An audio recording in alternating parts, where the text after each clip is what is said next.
नमस्कार, धन्यवाद, जय हिंद, जय भारत मेरे प्यारे साथियों। कैसे हैं आप सभी लोग। आप सभी की गोवर्धन पूजा की ढेरों शुभकामनाएं। इस गोवर्धन पूजा के पर्व पर भाई साहब गिरिराज महाराज और गोवर्धन के बारे में भी आपको कुछ विशेष बातों के बारे में बताऊंगा। बिल्कुल मस्त सेशन रहने वाला है, बिल्कुल शानदार जानदार वाला सेशन रहने वाला है भाई साहब, धूमधाम मचाने वाला सेशन रहने वाला है।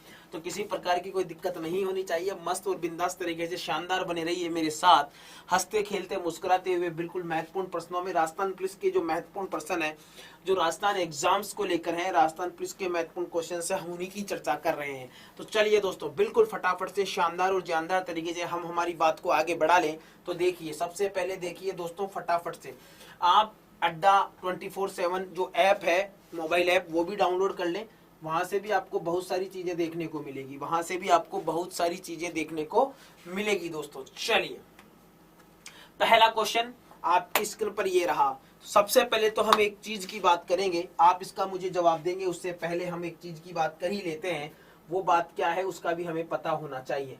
दोस्तों देखिए, हम सभी आज इस दिवाली के पर्व पर, जो गोवर्धन पूजा वाला जो आज का दिन है, उस पर हम जुड़े हुए हैं। तो आप सभी परिवार वालों को, आपके सभी साथियों को, मेरे भी सभी साथियों, सहपाठियों और संस्था वालों को और मेरे सभी दोस्तों को भी गोवर्धन पूजा की ढेरों शुभकामनाएं। ठीक है, इस लाइव क्लास के माध्यम से। दोस्तों देखिए, आप मुझे इसका जवाब दे रहे होंगे कि उस्ताद कहलाने वाले चित्रकारों ने भित्ति चित्र किस नगर में बनाए। बेटा, भित्ति चित्र किस नगर में बनाए, बात ये चल रही है। उस्ताद कहलाने वाले चित्रकारों ने भित्ति चित्र किस नगर में बनाए हैं, यह आपको अच्छे से पता होना चाहिए। अब जब ये आपको पता होना चाहिए, तो देखिए, सबसे पहले तो मैं बात करूं, आज क्या है। आज का दिन बड़ा ही इंपॉर्टेंट है। आज का दिन बड़ा ही क्या है, इंपॉर्टेंट है। आज का दिन बड़ा ही इंपॉर्टेंट है, याद रखिएगा। ठीक है, हाँ बिल्कुल, आज का दिन बड़ा ही इंपॉर्टेंट है। तो उस तरीके से भी हम क्या करेंगे, बिल्कुल बात करेंगे। ठीक है, चलिए साहब, कोई दिक्कत वाली बात नहीं है। आइए दोस्तों, आज देखिए क्या है हमारे पास। आज है गोवर्धन पूजा।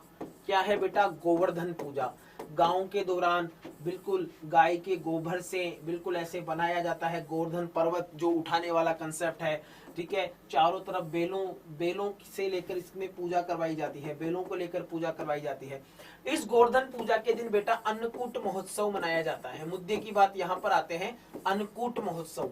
क्या मनाया जाता है बेटा, अन्नकूट महोत्सव मनाया जाता है। और इस अन्नकूट महोत्सव में पंचकुटा क्या दिया जाता है, पंचकुटा प्रदान किया जाता है। यानी ग्रामीण क्षेत्र में भी आप देख रहे होंगे कि पंचकुटा वाला जो सीन है, मंदिर में जाते होंगे, थाली लेकर जाते होंगे, अन्नकूट आपको दिया जाता है। इसे पंचकुटा कहा जाता है, 5-6 पदार्थों से मिलकर बना होता है। और अब यहाँ पर देखिए, अन्नकूट महोत्सव कहाँ पर मनाया जाता है। अन्नकूट तो दिया जाता है, पर राजस्थान में भयंकर तरीके से अन्नकूट महोत्सव है ना, जो अन्नकूट महोत्सव प्रसिद्ध है, वो मेरे लाडलो नाथ द्वारा का प्रसिद्ध है। कहाँ का प्रसिद्ध है, नाथ द्वारा में। इसको ऐसे समझिए, ग्रामीण लोग आते हैं, सभी चीजों को मिक्स करके डालते हैं। कोई बाजरे की थैली भरकर ले रहा हो, बाजरे तेल डाल दियो, कोई जौ की डाल दियो, कोई गुआ की डाल दियो, कोई फलिया डाल दियो, कोई के डाल दियो। ठीक है, आए तो जो ये अन्न है ना, ये अन्न ऐसे ढेर बन जाता है, जिसे अन्न का पठार, जिसे क्या कहते हैं, जिसे अन्न का पठार भी हम कहते हैं। तो यहाँ पर जो इस क्वेश्चन का आंसर की बात है, ये तो दिवाली, अन्नकूट, आज गोवर्धन पूजा वाला दिन है, तो इस वजह से ये सिनेरियो सेट कर रहा हूं मैं। तो यहाँ पर ये देखिए, यहाँ पर जो आंसर होगा, उस्ताद कहलाने वाले थे बेटा बीकानेर के। उस्ताद क्यों कहलाए, समझिए। चित्रकला में पढ़ते हैं, चित्रकला में क्या था कि चित्रकला में जितने भी चित्रकार थे, जितनी भी चित्रशैलियां थी, उन सब चित्रकारों ने क्या किया, उन सब चित्रकारों ने यहां पर एक मामला सेट कर दिया कि चित्र तो बना दिया, पर चित्र बनाने के साथ इन्होंने और कुछ भी नहीं किया। तो चित्र बनाने के साथ क्या किया, इन्होंने क्या किया, महाशय ने, बीकानेर वालों ने चित्र बनाया और नीचे नाम व तिथि अंकित कर दी। अब नाम व तिथि अंकित कर दी, तो इन्होंने उस्ताद वाला काम कर दिया। एक हर चित्रकारों से एक कदम आगे चले गए। अब हर चित्रकारों से एक कदम आगे चले गए, तो उस्ताद वाला सिस्टम कहलाया। और उस्ताद वाला सिस्टम कहलाया, तो यहाँ पर आंसर क्या हो गया, यहाँ पर आंसर हो गया मेरे चांद के टुकड़ों, मेरे लाडों लाडलियों, मेरे भाई साहब गुलगुलों, आंसर हो गया भाई साहब बीकानेर। उस्ता कला संबंधित है, उस्ता कला। उस्ता कला किससे संबंधित है, बताएगा कोई मुझे, फटाफट बताइए। उस्ता कला किससे संबंधित है, उस्ता कला किससे संबंधित है, मुझे जल्दी से बताइए कि उस्ता कला किससे संबंधित है? फटाफट फटाफट बताएं, बिना विलंब के बताना है आपको, बिना किसी परेशानी के, बिना किसी समस्या के फटाफट बता दीजिए उस्ता कला किससे संबंधित है। हाँ जल्दी बताइए, क्या उस्ता कला किससे संबंधित है? फटाफट बताइए, उस्ता कला किससे संबंधित है? फटाफट बताओ। लकड़ी पर नक्काशी, चर्म शिल्प, मार्बल पर नक्काशी या सजावटी लाख शिल्प? उस्ता कला संबंधित है लकड़ी पर नक्काशी, चर्म शिल्प, मार्बल पर नक्काशी या सजावटी लाख? तो यह है बेटा चर्म शिल्प। चर्म शिल्प कैसे? चर्म का मतलब हो गया चमड़ी, चमड़ी कह दे, खाल कह दे, ठीक है। तो ऊंट की खाल पर, ऊंट की खाल पर, ऊंट की खाल पर स्वर्णिम नक्काशी, ऊंट की खाल पर स्वर्णिम नक्काशी करना, ऊंट की खाल पर स्वर्णिम नक्काशी करना क्या कहलाता है बेटा? चर्म शिल्प कहलाता है। ऊंट की खाल पर स्वर्णिम नक्काशी करना चर्म शिल्प के नाम से जाना जाता है। किसके नाम से जाना जाता है? चर्म शिल्प के नाम से जाना जाता है। ऊंट की खाल पर स्वर्णिम नक्काशी करना। बिल्कुल लाडलो, बिल्कुल सही जवाब है आपका, ठीक है। क्लियर है? कोई दिक्कत है ना? कोई दिक्कत किसी प्रकार से नहीं होनी चाहिए, यही तो बात आपको अच्छे से याद रखनी है, ठीक है। चलिए नेक्स्ट क्वेश्चन पर आइए। बाड़मेर प्रिंट किस नाम से जाना जाता है? बाड़मेर प्रिंट किस नाम से जाना जाता है? बाड़मेर, बालोतरा बाड़मेर स्थान फेमस है। बादला, दोस्तों देखिए बादला तो आपके कहाँ का फेमस है? बादला आपके जोधपुर का फेमस है। जस्ते से निर्मित पानी की बोतल, जस्ते से निर्मित पानी की बोतल, जस्ते से निर्मित पानी की, जस्ते से निर्मित पानी की बोतल, ठीक है। फड़ क्या कहलाती है? देवी देवताओं का, नहीं सॉरी, देवी देवताओं का नहीं, देवताओं के जीवन का कपड़े पर चित्रांकन, देवताओं के जीवन का कपड़े पर चित्रांकन, ठीक है। पिछवाइया, पिछवाइया नाथ द्वारा की फेमस है। लाडलो कहाँ की फेमस है? पिछवाइया नाथ द्वारा की फेमस है। और नाथ द्वारा की अगर हम बात करें तो नाथ द्वारा में भगवान श्री कृष्ण पर, काले कपड़े पर भगवान श्री कृष्ण की लीलाओं का चित्रण किया जाता है, वो पिछवाइया कहलाती है। और अजरक प्रिंट, कपड़े पर छपाई, कपड़े पर छपाई जो होती है कहां पर? बालोतरा बाड़मेर में अजरक प्रिंट के नाम से जानी जाती है। तो अजरक प्रिंट कहां की फेमस है? अजरक प्रिंट फेमस है बेटा मेरे चांद के टुकड़े, अजरक प्रिंट आपके फेमस है यहां पर, ठीक है। चलिए, अजरक प्रिंट निम्नांकित में से किस स्थान से संबंधित है? बताइए। Ajrak print Lallan top question है, गोवर्धन पूजा का गिफ्ट वाला क्वेश्चन है भाई साहब, रफ एंड टफ क्वेश्चन है, आग लगाने वाला क्वेश्चन है। तो जल्दी से जल्दी आ जाइए मेरे चांद के टुकड़े, फटाफट लाइक शेयर कर दो, बिल्कुल दबा के। दिवाली बाद और धमाका मचाने वाले हैं हम, बिल्कुल दिवाली की छुट्टियां आप बिता रहे होंगे बिल्कुल मस्त शानदार तरीके से। तो अजरक प्रिंट निम्नांकित में से किस स्थान से संबंधित है? सांगानेर, बगरू, बाड़मेर, पाली। सांगानेर, बगरू, बाड़मेर और पाली, जल्दी से धमाका मचाइए। सांगानेर, बगरू, बाड़मेर और पाली। तो सांगानेर बताइए, बगरू में तो बेटा बेल बूटेदार छपाई, बेल बूटेदार छपाई याद रखिएगा, ठीक है। पाली में एक स्थान है, ये सब किसके हैं? हस्तकला के भाग हैं। तो पाली में ही एक स्थान है सोजत, पाली में एक स्थान है सोजत। और सोजत की क्या फेमस है? सोजत की मेहंदी बड़ी प्रसिद्ध है बेटा, सोजत की मेहंदी बड़ी प्रसिद्ध है। तो अजरक प्रिंट निम्नांकित में से किस स्थान से संबंधित है? तो अजरक प्रिंट मेरे चांद के टुकड़ों बाड़मेर, अजरक प्रिंट बाड़मेर, कहां पर? बाड़मेर की फेमस है, ठीक है। चलो मिलान कीजिए, निम्नलिखित में से कौन सा सुमेलित नहीं है? निम्नांकित में से कौन सा सुमेलित नहीं है बेटा? निम्नांकित में से कौन सा सुमेलित नहीं है, यह आपसे पूछा जा रहा है। अब क्या सुमेलित नहीं है? सुमेलित नहीं होने की बात समझ पा रहे हैं ना? या दिवाली की मिठाइयां खा रहे हैं, ये कर रहे हैं, वो कर रहे हैं। मैं आपको 2 दिन तक तो कुछ भी नहीं कह रहा, दिवाली मनाइए, तबीयत से मनाइए। दिवाली बाद अगर आप बच्चे लाइव नहीं आए ना, ऐसा मुर्गा बना दूंगा यहाँ लाके, ध्यान रखना, ठीक है। चलो, क्या थेवा कला प्रतापगढ़ में, क्या मीनाकारी जयपुर में, क्या अजरक प्रिंट सांगानेर में, क्या टेराकोटा मोलेला में? तो देखिए फटाफट बताइए कौन सा सुमेलित नहीं है, यानी इनमें से एक जो कंसेप्ट है लाडलो जो जोड़ा है ना, अरे पति पत्नी का जोड़ा नहीं, इन दोनों का जो जोड़ा है ना, ये स्थान के नाम है, ये हस्तकला के प्रसिद्ध नाम है, इनका जो जोड़ा है ना, इस जोड़े में से एक जोड़ा बड़ा गलत है। कौन सा जोड़ा गलत है, कौन सा पेयर गलत है, जल्दी से बताओ कौन सा पेयर गलत है लाडलो, जल्दी से बताओ रे मेरे चांद के टुकड़ों, लल्लन टॉपो आ जाओ छोराओ, फालतू की बात आना ज्यादा मत खा ली, जो तबियत खराब हो जाएगी। ठीक है चलो जी चलो, थेवा कला, मीनाकारी, अजरक या टेराकोटा, तो बिल्कुल आपका जवाब क्या होगा, आपका आंसर यहां से जो निकल कर आएगा ना, वो क्या निकल कर आएगा देखो, बिल्कुल लाडलो भाई साहब, ये लो नहीं वाली बात कर रहा है। थेवा कला प्रतापगढ़ में है, मीनाकारी जयपुर में है, टेराकोटा मोलेला में। भाई साहब आंसर हो गया अजरक प्रिंट का, क्योंकि सांगानेर में तो कुछ नहीं है, फूल पत्ती की छपाइयां, फूल पत्ती की छपाई, फूल पत्ती की छपाई वाला मामला है सांगानेर में तो। ठीक है अजरक प्रिंट तो कहां पर है, अजरक प्रिंट तो भाई साहब आपके बाड़मेर में है। अजरक प्रिंट तो कहां पर है दोस्तों, अजरक प्रिंट तो आपके बाड़मेर में है। कोई दिक्कत नहीं है गुरुजी, अरे कोई समस्या रे, कोई समस्या नहीं है गुरुजी, तो आ जाओ फिर, आ जाओ तो आ जाओ, नेक्स्ट क्वेश्चन पर आइए फटाफट। छंद और मांडराग, छंद और मांडराग किस बोली की शिल्पगत विशेषता है, समझिए।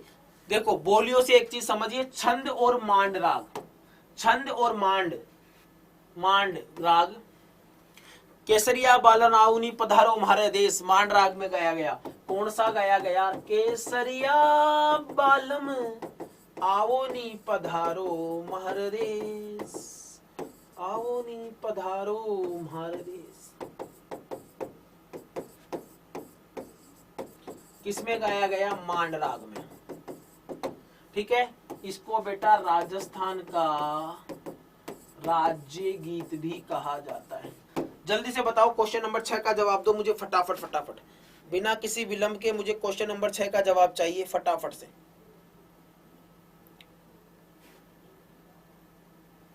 बताओ मारवाड़ी, आंसर क्या है, मारवाड़ी है ना। के करो कठगियो काई छे फलाणो ढिगाणो टिगाणो, अरे मारवाड़ी के रे छोरे, मारवाड़ी के बाद राजस्थान की दूसरी सबसे महत्वपूर्ण बोली, मारवाड़ी के बाद राजस्थान की दूसरी सबसे महत्वपूर्ण बोली की बात चल रही है। तो देखिए भैया, देखना ना भूलिए, मारवाड़ी के बाद राजस्थान की दूसरी सबसे महत्वपूर्ण बोली कौन सी है, तो ध्यान से देखिए, मारवाड़ी के बाद राजस्थान की दूसरी सबसे महत्वपूर्ण बोली मेवाड़ी, देवड़ावाटी, ढूंढाड़ी, नागरचोल। अरे बताओ रे छोरो, बता लो, खाने में ध्यान मत रखो, मावा जलेबी मत खाओ और जवाब बताओ। ठीक है, मेवाड़ी, देवड़ावाटी, ढूंढाड़ी या नागरचोल, आंसर जबरदस्त तरीके से आना चाहिए, फटाफट आना चाहिए, बिंदास तरीके से। अरे मारवाड़ी मारवाड़ी, मारवाड़ी से मेवाड़ी, मारवाड़ी से क्या, मेवाड़ी, आंसर क्या है, मेवाड़ी। मारवाड़ी के बाद राजस्थान की दूसरी सबसे बड़ी बोली अगर कोई है तो वो है मेवाड़ी। मांड और राग, छंद मांड, छंद छंद छंद मांड भी मारवाड़ी में। ठीक है चलो जी, आ जा बेटा। नेक्स्ट क्वेश्चन क्या कह रहा है, मारवाड़ी बोली किन क्षेत्रों में बोली जाती है, अरे मारवाड़ी बोली किन क्षेत्रों में बोली जाती है रे छोरो, मारवाड़ी बोली किन क्षेत्रों में बोली जाती है, चांद के टुकड़ों जल्दी से बताओ। मारवाड़ी बोली, दिमाग लगाओ, दिमाग लगाओ, जल्दी जल्दी दिमाग लगाओगे तो मामला सेट हो जाना है। जल्दी से बताओ कि जोधपुर, नागौर, पाली, यो राजस्थान को नक्शो छोराओ और राजस्थान को नक्शो अल्यो, बताओ गड्डी गड्डी फटाफट बता दो। कह रहे पंजाब, हरियाणा, दक्षिणी, कौन सा, दक्षिणी पंजाब, बीकानेर, जैसलमेर, जालोर, सिरोही, पूर्वी सिंध,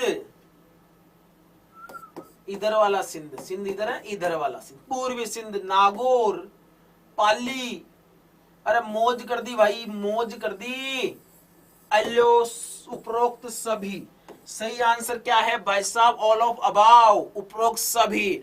यानी ये जो बात कहना चाह रहा है ना, बिल्कुल जबरदस्त वाली, शानदार वाली, जानदार वाली बात कहना चाह रहा है। तो दिक्कत क्यों है, और दिक्कत होनी भी नहीं चाहिए। नेक्स्ट क्वेश्चन ये रहा, जगत उदयपुर में अंबिका माता मंदिर का शिलालेख किस बोली का प्रथम प्रमाण है? जगत उदयपुर। अरे मेवाड़ का खजुराहो, मेवाड़ का खजुराहो कहा जाता है जगत उदयपुर को, अंबिका माता का मंदिर। अब गुरुजी मेवाड़ का खजुराहो तो कह दिया, तो राजस्थान को तो बता जाओ। क्यों नहीं बताएंगे बेटा, आजा।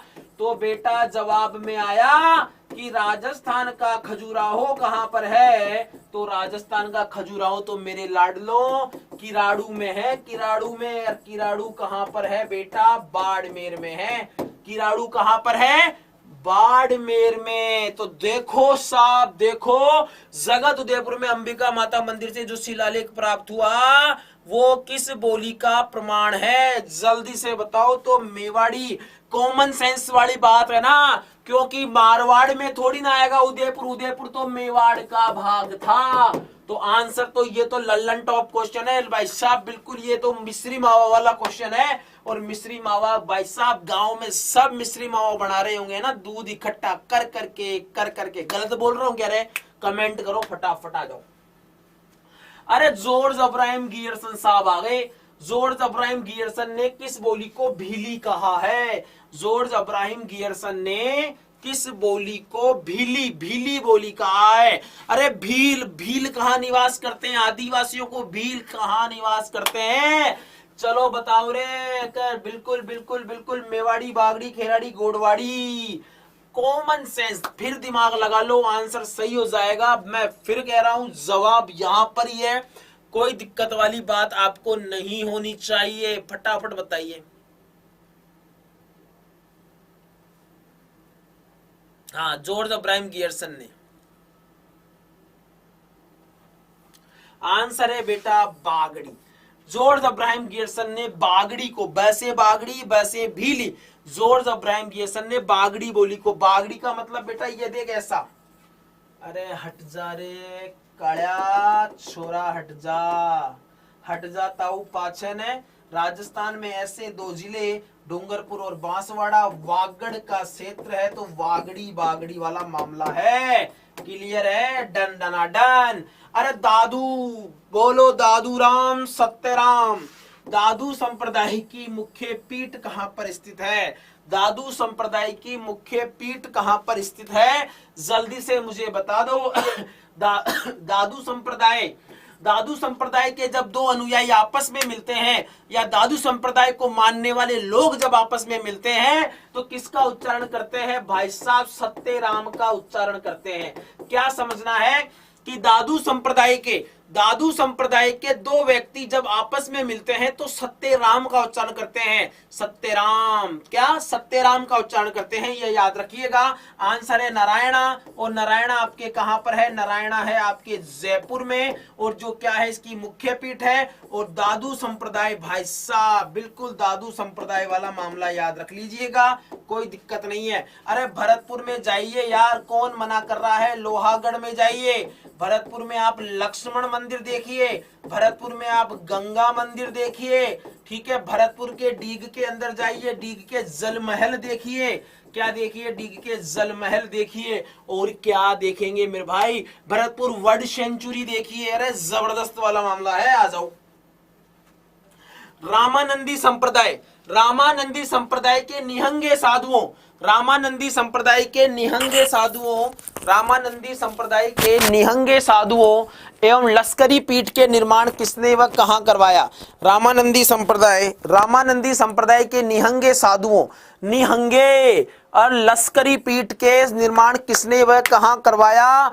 बताइए रे, बताइए। दादू संप्रदाय का क्वेश्चन है, बताइए क्या है? क्या भाटी शासक देवराज ने जालोर में करवाया? क्या सवाई मानसिंह ने अजमेर में करवाया? या उम्मेद सिंह ने उदयपुर में करवाया? या सवाई जयसिंह साहब ने जयपुर में करवाया? भैया सवाई जयसिंह साहब ने जयपुर में करवाया, याद रखिएगा। और प्रताप सिंह के समय जब मराठाओं का आक्रमण हुआ, इसी लश्करी पीठ के साधु ने, इन्हीं साधुओं ने भाई साहब, निहंगे साधुओं ने आक्रमण किया अपनी मातृभूमि को बचाने के लिए, अपनी मातृभूमि की रक्षा के लिए। इन्होंने कंधे से कंधा मिलाकर कचवाहा शासकों का साथ दिया। चलिए, सलेमाबाद अजमेर में, किस निम्बार्क संप्रदाय की प्रमुख पीठ की स्थापना किसने की? सलेमाबाद में। सलेमाबाद में भाई साहब निम्बार्क संप्रदाय की प्रमुख पीठ की स्थापना किसने की? आचार्य निम्बार्क, आचार्य परशुराम जी देवाचार्य, आचार्य बालानंद साहब और आचार्य अग्रदास जी। बताइए, बड़ा अच्छा क्वेश्चन है, बड़ा लल्लन टॉप, बड़ा ही प्यारा शानदार वाला क्वेश्चन है। जबरदस्त तरीके से बताइए, जबरदस्त तरीके से बताइए भाई साहब, गलती नहीं होनी चाहिए, गलती किसी भी कीमत पर नहीं होनी चाहिए। आचार्य निम्बार्क, आचार्य परशुराम जी देवाचार्य, आचार्य बालानंद साहब जी और आचार्य अग्रदास साहब जी। फटाफट बताओ, भूल ना जाना फिर आना। आंसर क्या है? सलेमाबाद स्थित भाई साहब आचार्य निम्बार्क साहब ने, आचार्य निम्बार्क साहब ने क्या करवाया? अजमेर सलेमाबाद में निम्बार्क संप्रदाय की पीठ की रखी, वो करी। निम्न में से कौन रामानंद जी के शिष्य रहे? निम्न में से कौन रामानंद जी के शिष्य रहे? रामानंद के शिष्य रहे, रामानुज, रामानंद। निम्न में से कौन रामानंद जी के शिष्य रहे? जल्दी से बताइए। हाँ, निम्न में से कौन रामानंद जी के शिष्य रहे? आंसर है कबीर, धन्ना, पीपा। बेटा धन्ना जी क्या है? धन्ना जी का गुरुद्वारा है। धन्ना जी का धुवन गांव कहां पर है? टोंक में। ठीक है, याद रखिएगा। कबीर तो कबीर जी हैं ही सही। पीपा जी की बात करें तो संत पीपा की बेटा छतरी पूछ ले, संत पीपा की छतरी कहां पर है? तो संत पीपा की छतरी है बेटा गागरोन दुर्ग में। और गागरोन दुर्ग कहां पर है? गागरोन दुर्ग है आपके झालावाड़ में। ठीक है, संत पीपा का आपसे मंदिर पूछ ले तो क्या दिक्कत है? संत पीपा का मंदिर, तो संत पीपा का मंदिर है समधड़ी में। समधड़ी कहां पर है बेटा? समधड़ी है बाड़मेर में। ठीक है, संत पीपा की गुफा जहां पर इन्होंने तपस्या की तो टोडा रायसिंह में, टोडा रायसिंह टोंक में। ये प्रश्न अभी पटवार में भी पूछा गया था शायद, टोडा रायसिंह वाला। अब पटवार के जो कुछ क्वेश्चंस आए ना हिस्ट्री कल्चर के, पुलिस में हमारे बहुत काम देने वाले हैं। तो ठीक है, उन प्रश्नों को भी हम एक बार कलेक्ट करके उन सभी प्रश्नों को एक बार थोड़ा विस्तार से डिटेल्ड तरीके से पढ़ेंगे। चारों ऑप्शनों को बिल्कुल खोल कर पढ़ेंगे, चारों ऑप्शनों को डिस्क्राइब कर पढ़ने की कोशिश करेंगे। तो बिल्कुल यहाँ पर आंसर है भाई साहब उपयुक्त सभी। सभी के सभी रामानंद जी के शिष्य हैं। सभी के सभी किसके शिष्य हैं? सभी के सभी रामानंद जी के शिष्य हैं। डीडवाना के पास, प्रश्न क्या है? डीडवाना के पास तीखी डूंगरी, डीडवाना कहां पर है? डीडवाना है बेटा नागौर में। डीडवाना के पास तीखी डूंगरी पर कठिन तपस्या कर निरंजनी संप्रदाय चलाने वाले संत थे। रज्जब तूने गजब कियो, दादू दयाल जी संबंधित है। रज्जब तूने गजब कियो ना। संत सुंदरदास जी का संबंध भी भाई साहब दादू से। संत पीपा हरिदास जी। बिल्कुल, इतना बताने के बाद भी अगर आप जवाब नहीं दे रहे हैं तो फिर इसका मतलब यह है कि दिवाली की ज्यादा मिठाइयां खाने के कारण आपके दिमाग पर चींटियां लग चुकी है। तो उन चींटियों को झाड़ लीजिए और जवाब दीजिए। संत हरिदास जी, संत रज्जब जी, संत पीपा जी, संत सुंदरदास जी। बताइए फटाफट।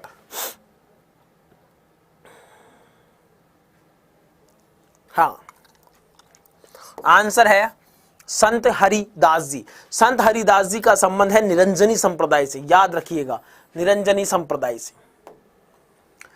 महाराणा प्रताप का जन्म कौन से महल में हुआ? महाराणा प्रताप का जन्म 9 मई 1540 को, महाराणा प्रताप का जन्म 9 मई 1540 को हुआ। ठीक है, सुनहरी कोठी टोंक में है। मुबारक महल 2 जगह है। मुबारक महल आपके जयपुर में भी है। हाँ, मुबारक महल कहाँ है आपके? मुबारक महल है आपके ये टोंक में है। मुबारक महल जयपुर में है। वैसे बादल महल तो आपके जैसलमेर में भी है।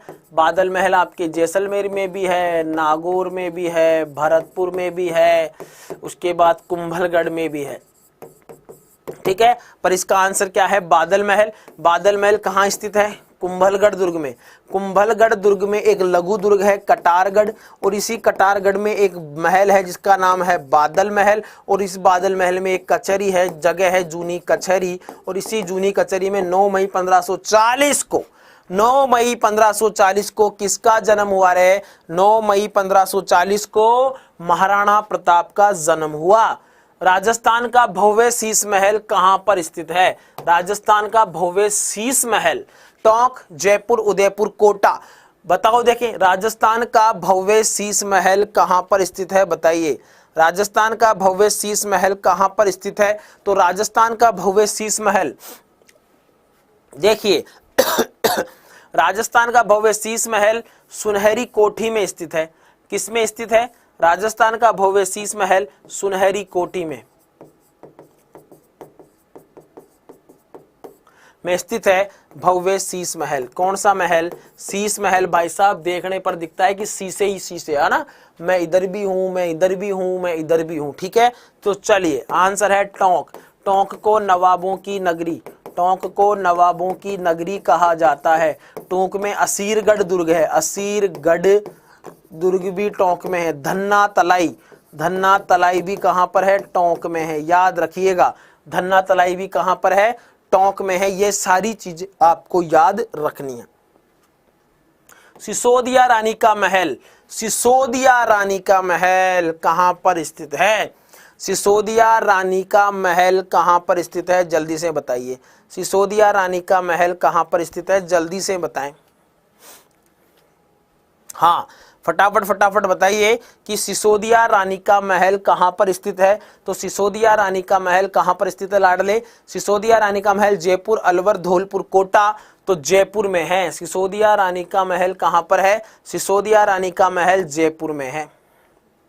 कहां पर है? सिसोदिया रानी का महल जयपुर में है। कहां पर है बेटा? जयपुर में।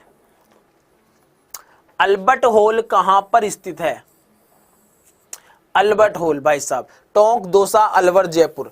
अल्बर्ट हॉल, अल्बर्ट हॉल ऐसे सीधी सीधी रोड जा रही है और सामने बना हुआ है आपका अल्बर्ट हॉल। क्या बना हुआ है? अल्बर्ट हॉल भाई साहब, बिल्कुल शानदार वाला अल्बर्ट हॉल बना हुआ है, जो वर्तमान में पर्यटन का, वर्तमान में प्री वेडिंग फोटोशूट का प्रमुख केंद्र है। ठीक है, वही Albert Hall, Albert Hall, Albert वाला। आंसर है कहां पर है? जयपुर। Albert Hall Jaipur. कहां पर है? जयपुर। अगर आपसे पूछ ले, क्या पूछ ले गुरुजी? आपसे पूछ ले कि जयपुर का मुखौटा, जयपुर का मुखौटा किसे कहा जाता है? आपसे पूछ ले जयपुर का मुखौटा, जयपुर जो जगह है उसका मुखौटा किसे कहा जाता है? तो जयपुर का मुखौटा बेटा नाहरगढ़ दुर्ग को कहा जाता है। किसको कहा जाता है? नाहरगढ़ दुर्ग को, जिसका निर्माण नारसिंह भोमिया की स्मृति में बनवाया गया। नाहरगढ़ दुर्ग को, जिसे इसी नाहरगढ़ दुर्ग को जनाना क्वार्टर भी कहा जाता है। जनाना क्वार्टर, रानियों के रहने का स्थान था ये। आंसर है जयपुर।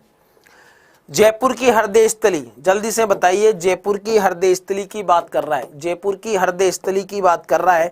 जल्दी से जवाब दीजिए मुझे फटाफट वाला कि जयपुर की हृदय स्थली, जयपुर की हृदय स्थली किसे कहा जाता है? दिल धक धक करने लगा, ILU, है ना? हाँ, बिल्कुल बिल्कुल बिल्कुल। जयपुर की हृदय स्थली किसे कहा जाता है? अल्बर्ट हॉल को, हवा महल को, रामनिवास बाग उद्यान को, या इनमें से कोई नहीं? हवा महल कृष्ण के मुकुट के समान कैसे दिखाई देता है? हवा महल भगवान श्री कृष्ण के मुकुट के समान दिखाई देता है। किसके समान दिखाई देता है?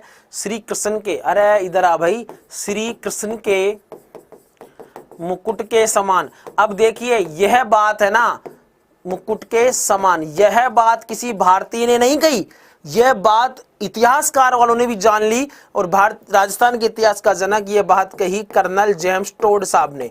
किसने कही बेटा? यह बात कही कर्नल जेम्स टोड साहब ने यह बात कही। तो जयपुर की हृदय स्थली ना तो हवा महल को कहा जाता है, ना ही अल्बर्ट हॉल को कहा जाता है, रामनिवास बाग उद्यान को कहा जाता है, और रामनिवास बाग उद्यान में ही स्थित है आपका अल्बर्ट हॉल।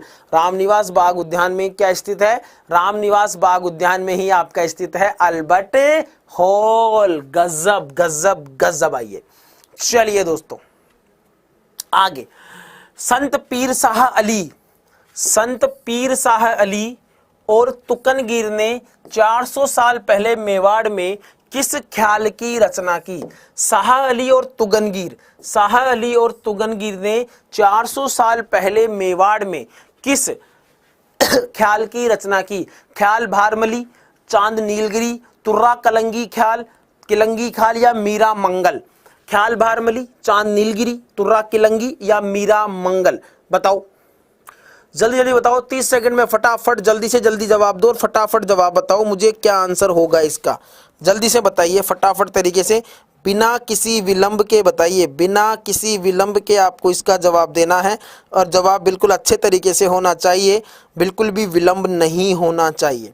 ठीक है, बताइए फटाफट बताओ। संत पीर शाह अली और तुकनगीर ने 400 साल पहले मेवाड़ में किस ख्याल की रचना की? तो संत पीर शाह अली, अब देखिए इन्होंने दोस्तों तुर्रा कलंगी ख्याल की रचना की। किसकी? तुर्रा कलंगी। तुर्रा कलंगी ख्याल, तुर्रा और कलंगी, इनका संबंध मुस्लिम, ये हिंदू, ये भगवा वस्त्र पहनते हैं, ये हरे वस्त्र पहनते हैं, ये शिव का प्रतीक है, ये पार्वती का प्रतीक है। ठीक है, तुर्रा कलंगी ख्याल राजस्थान में कहाँ बताया? मेवाड़ में भी, कहाँ पर? चित्तौड़गढ़ में। मेवाड़ में भी कहाँ पर? चित्तौड़गढ़ में। और चित्तौड़गढ़ में भी एक स्थान है बस्सी नामक स्थान पर तुर्रा कलंगी ख्याल का एक विशेष महत्व है, जिसमें स्टेज को सजाया जाता है क्या, और जिसमें व्यक्तियों को परमिशन दी जाती है, वो भी यहाँ पर आ सकते हैं। ठीक है, चलिए तुर्रा कलंगी, तुर्रा कलंगी लोक नाट्य के रचनाकार, तुर्रा कलंगी लोक नाट्य के रचनाकार कौन है? तुर्रा कलंगी लोक नाट्य के रचनाकार नानूराम, शाह अली और तुगनगीर, लच्छीराम या इलिया? इलिया, इलिया, इलू, इलू क्या है ना, इलिया। तो नानूराम, शाह अली, तुगनगीर, लच्छीराम और इलिया। तो तुर्रा कलंगी ख्याल, तुर्रा कलंगी ख्याल लोक नाटक के रचनाकार कौन थे? तो शाह अली और तुगनगीर थे। ठीक है, ये मुख्य कहाँ की फेमस है? चंदेरी, चंदेरी की। चंदेरी कहाँ पर है? एमपी में। चंदेरी एमपी की प्रसिद्ध है कौन सी ख्याल? तुर्रा कलंगी ख्याल। कौन सी ख्याल? तुर्रा कलंगी ख्याल। ख्याल का मतलब खेलना। ठीक है, ख्याल का मतलब खेलना। अब देखिए ख्याल की प्रतियोगिता, ख्याल की प्रतियोगिता है ना, ख्याल की प्रतियोगिता दंगल कहलाती है। क्या कहलाती है? ख्याल की प्रतियोगिता दंगल कहलाती है। क्या कहलाती है? दंगल। तुर्रा कलंगी लोकनाट्य, तुर्रा कलंगी लोकनाट्य में तुर्रा और कलंगी किसका प्रतीक है? अभी भाई साहब गोवर्धन पूजा वाला क्वेश्चन बताया मैंने आपको, लल्लन टॉप क्वेश्चन है, जल्दी से बताओ, फटाफट बता दो, बिना विलंब के बता दो यार दोस्तों, ऐसा मत करो।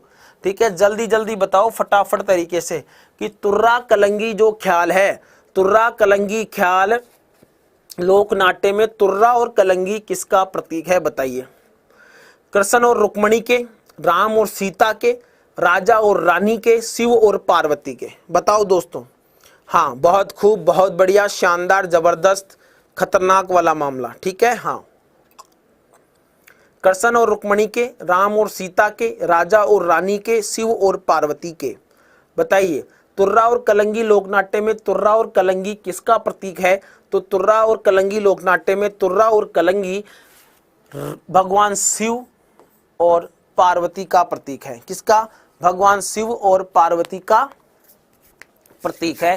तुर्रा और कलंगी लोकनाट्य में तुर्रा और कलंगी किसका प्रतीक है? तो कृष्ण और रुक्मणी के, राम और सीता के, राजा और रानी के, शिव और पार्वती के। तो शिव और पार्वती के प्रतीक है।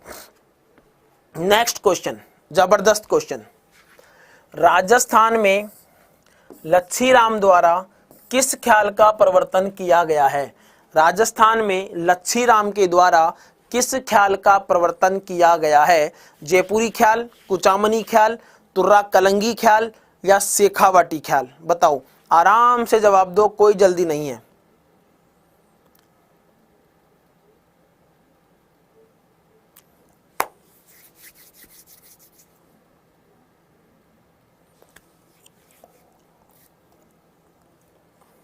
बताओ।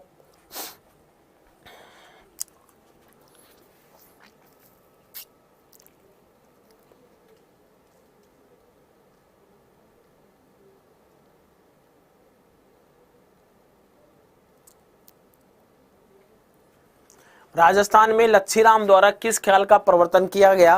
तो देखिए कुचामनी ख्याल का। किसका प्रवर्तन किया गया? कुचामनी ख्याल। कुचामनी यानी कुचामन कहां पर है? नागौर में। तो लच्छी राम किस ख्याल के प्रवर्तक हैं? तो लच्छी राम कुचामनी ख्याल के प्रवर्तक हैं। इसमें कोई दिक्कत नहीं है कि लच्छी राम किस ख्याल के प्रवर्तक हैं, तो लच्छी राम कुचामनी ख्याल के प्रवर्तक हैं। यह आपको बात पता होनी चाहिए। कुचामनी ख्याल के प्रवर्तक, उल्टा क्वेश्चन बताओ, कुचामनी ख्याल के प्रवर्तक कौन थे? बताओ देखें, कुचामनी ख्याल के प्रवर्तक कौन थे भाई साहब? कुचामनी ख्याल के प्रवर्तक कौन थे? लच्छीराम अली बख्श। अली बख्श का संबंध तो तुर्रा कलंगी से है और इसका आंसर है लच्छीराम। इसका सही आंसर क्या है? इसका सही परफेक्ट शानदार जानदार आंसर है लच्छीराम। तो कुचामनी ख्याल के प्रवर्तक कौन है? कुचामनी ख्याल के प्रवर्तक हैं लच्छीराम। ओहो लोक देवता, जय हो लोक देवता की, जय हो लोक देवता की। प्रश्न आया है लोक देवता, ठीक है। देखिए, लोक देवता वीर बाउसी का मुख्य मंदिर कहां पर स्थित है? लोक देवता वीर बाउसी, लोक देवता वीर बाउसी का मंदिर कहां पर स्थित है? तो लोक देवता वीर बाउसी का मंदिर, तो देखिए वीर बाउसी के एक तो देखिए मिट्टी के घोड़े, मिट्टी के घोड़े चढ़ाए जाते हैं। किसके? वीर बाउसी के। समझिएगा, चीजों को यहीं से जोड़कर बता रहा हूं, अलग अलग नहीं बता रहा हूं, एक साथ दोनों चीजें कंबाइंड रूप से आपको याद हो जाएंगी। तो क्या मिट्टी के घोड़े, मिट्टी के घोड़े वीर बाउसी साहब के चढ़ाए जाते हैं। और घोड़े, घोड़ों की तीर्थस्थली, घोड़ों की तीर्थस्थली, घोड़ों की तीर्थस्थली कहां पर है? तो घोड़ों की तीर्थस्थली है गूढ़ामलानी। कहां पर? गूढ़ामलानी में। और गूढ़ामलानी कहां पर है? गूढ़ामलानी है आपके बाड़मेर में। घोड़ों की तीर्थस्थली कहां है? गूढ़ामलानी बाड़मेर में। और घोड़ों का रक्षक देवता, बेटा क्या? घोड़ों का रक्षक देवता। और तो घोड़ों का रक्षक देवता किसे कहा जाता है? तो घोड़ों का रक्षक देवता कहा जाता है दोस्तों आलम जी को। आलम जी, अरे आलम जी रा धोरा गुडामलानी बाड़मेर। और आलम जी, आलम जी को भाई साहब मालानी प्रदेश का लोक देवता भी कहा जाता है। मालानी प्रदेश का लोक देवता, मालानी प्रदेश का लोक देवता भी कहा जाता है बेटा। और मालानी के घोड़े बड़े फेमस हैं, मालानी के घोड़े बड़े ही ताबड़तोड़ अंदाज में फेमस हैं। तो मालानी प्रदेश का लोक देवता भी वीर बाउसी साहब को कहा जाता है। चलिए, लोक देवता मेहाजी मांगलिया, लोक देवता मेहाजी मांगलिया के घोड़े का क्या नाम है? बताइए, लोक देवता मेहाजी मांगलिया के घोड़े का नाम क्या है? जल्दी से बताओ। लोक देवता लीलन, किरड़काबरा, लीलोना, पिलानो। तो दोस्तों देखिए, ये दो तो नाम ऐसे ही नहीं है, ठीक है। लीलन, लीलन को मैं कह सकता हूं सिणगारी, सिणघारी, इसको कह सकता हूं मैं सिणधारी, सिणघारी के अलावा सिणधारी, ठीक है। डन। देखिए, सिणगारी या सिणधारी है ना, ये है तेजाजी। लोक देवता तेजाजी का वाहन है, तेजाजी की घोड़ी का नाम, तेजाजी की घोड़ी का नाम है ये तो, ठीक है। उसके बाद है किरड़काबरा, इसके बाद है किरड़काबरा जो यहाँ पर आपका सही आंसर भी है। मेहाजी मांगलिया के जो मंदिर है ना, मंदिर में बेटा जो भोपे हैं, भोपे जो इनकी पूजा करते हैं, मंदिर में जो भोपे इनकी पूजा करते हैं ना, उनके वंश वृद्धि नहीं होती है। क्या नहीं होती है? वंश वृद्धि नहीं होती है, यानी उस भोपे के संतान की प्राप्ति नहीं होती है, उसकी वंश वृद्धि नहीं होती है। इस कारण ये क्या है, हमेशा हर पीढ़ी मतलब पीढ़ी दर पीढ़ी वहां पर भोपा नहीं बनता है। एक बार जैसे कोई भोपा बना, उसकी वंशवृद्धि नहीं हुई तो उसके परिवार का तो बन ही नहीं पाएगा, उसके तो वंशवृद्धि नहीं हुई, दूसरे को भोपा बनाया जाएगा। ठीक है, क्लियर है। चलो, अब भोपे है ना, तो देखिए तेजाजी के जो भोपे होते हैं ना, तेजाजी के भोपे, उनको बेटा घोड़ला कहा जाता है। क्या? अरे गांव में एक आदमी तो कहते हैं खोड़ला। क्या कहते हैं? खोड़ला। ये तो खोड़लो आदमी जो भाई कत्ते नीच किस्म को आदमी, खोड़ला आदमी, खोड़ला और घोड़ला। और एक तरफ देखिए बिल्कुल पवित्र इंसान तेजाजी का भोपा, उसको क्या कहा जाता है? सम्मान से घोड़ला कहा जाता है। ये देखो आगे, लोक देवता तेजाजी खड़नाल के किस जाट वंश के थे? यानी खड़नाल के, यानी खड़नाल में इनका क्या हुआ? खड़नाल में इनका जन्म हुआ। और खड़नाल कहां पर है? खड़नाल है बेटा नागौर में। अरे खड़नालारा देवता चंद्रवंशीय, अग्निवंशीय, नागवंशीय या मेघवंशीय? बताइए। लोक देवता तेजाजी, लोक देवता तेजाजी खड़नाल के किस जाट वंश के थे?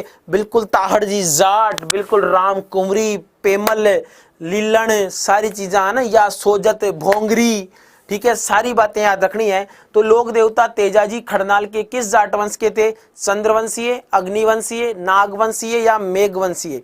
बताओ। चंद्रवंशीय, अग्निवंशीय, नागवंशीय या मेघवंशीय? तो नागवंशीय जाट थे बेटा, नागवंशीय जाट थे। और इन्हीं तेजाजी को काला बाला का देवता, इन्हीं तेजाजी को काला बाला का देवता भी कहा जाता है। ठीक है, क्या कहा जाता है? काला बाला का देवता भी इन्हीं को कहा जाता है, यह आपको याद रखना है। तो मेरे प्यारे दोस्तों, आज के लिए इतना ही।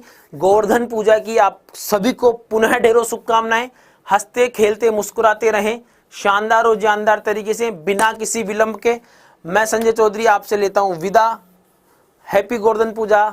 कल फिर मिलते हैं भाई दूज के दिन। नमस्कार, धन्यवाद, जय हिंद, जय भारत।